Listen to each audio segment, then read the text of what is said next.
In 2005, Sarah Mitchell was just 21 years old, a bright, ambitious college student with her whole future ahead of her. One night, after attending a college party, she vanished without a trace. For years, her family lived in agony, begging for answers that never came. Until more than a decade later, a forgotten parking garage revealed a discovery that would change everything. But even with the discovery, some questions remained too dark and too chilling to be answered. A night to remember. Sarah Mitchell was known for her laughter, her kindness, and her dreams of becoming a journalist. She had been working on her college newspaper, often staying late to write stories that gave a voice to the overlooked. Her professors admired her dedication, and her parents couldn't have been prouder. On the night of her disappearance, Sarah attended a party off campus.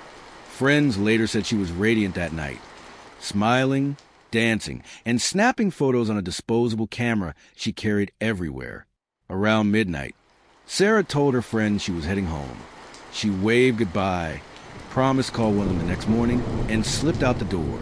That was the last time anyone saw her alive. The Vanishing. The next morning, Sarah's roommate grew uneasy when she noticed Sarah's bed was untouched. Sarah was the type who always checked in. By noon, calls to her cell phone went straight to voicemail. When her parents couldn't reach her either, panic set in. The police were contacted that same evening. Investigators quickly discovered Sarah's car was missing from its usual spot in the student lot. Yet her belongings, her laptop, notebooks, and most of her clothes remained in her dorm. It didn't look like she had packed to leave. Witnesses from the party recalled her leaving alone, sober and in good spirits. There were no signs of a struggle. No one saw her again. The investigation. Police launched a massive search. Flyers with Sarah's photo blanketed the campus and nearby towns. Volunteers combed wooded trails, riverbanks, and abandoned buildings. Helicopters scanned from above. Every tip was followed, every rumor checked. But each lead ended in disappointment. There were unsettling whispers. Some claimed Sarah had been seen at a gas station 2 towns over. Others said she may have gotten into a dark car near the party. Police questioned dozens of students, professors, and even locals who had attended the gathering. Nothing led them closer to Sarah. Her parents, Tom and Linda Mitchell, appeared on the local news, their voices breaking as they begged for information. Please, her mother pleaded, if you know anything at all, help us bring Sarah home. But no one came forward with answers. Rumors and suspicions. As months passed, speculation ran wild. Some classmates believed Sarah had been stalked. A friend admitted Sarah once confided about a man who had made her feel uncomfortable in class. Police looked into him, but he had an alibi. Others whispered about a secret relationship Sarah may have been hiding, though her journals offered no proof. A chilling detail also emerged. Just weeks before she vanished, Sarah had been working on an investigative piece about local corruption for the student newspaper. Some wondered, did she discover something she shouldn't have? Could that story have made her a target? The years of silence. Days turned into months. Months turned into years. Sarah's photo stayed on missing person billboards. Her smile frozen in time. Her parents never stopped searching. Every year on her birthday, they held a vigil. Her dorm room items were boxed up, but her childhood bedroom back home remained untouched. The case grew cold. New students enrolled at the college. New stories dominated the headlines. But for those who loved her, life never moved forward. Sarah's mother once told a reporter, "It's the not knowing that destroys you. Every night, I close my eyes wondering, is she scared? Is she hurt? Or is she just gone?" The Forgotten Garage. In 2017, 12 years after Sarah vanished, workers began demolishing an abandoned parking garage near the edge of campus. The structure had been condemned for years, its lower level sealed off, dark, and forgotten. Most students didn't even know it existed. But as construction crews chipped away at the concrete, they stumbled upon something no one expected.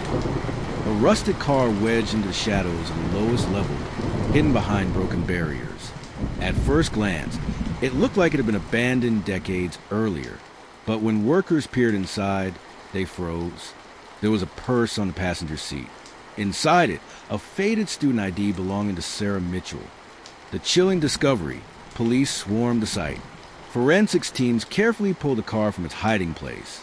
Inside, they found skeletal remains. DNA testing would later confirm the worst fears. It was Sarah.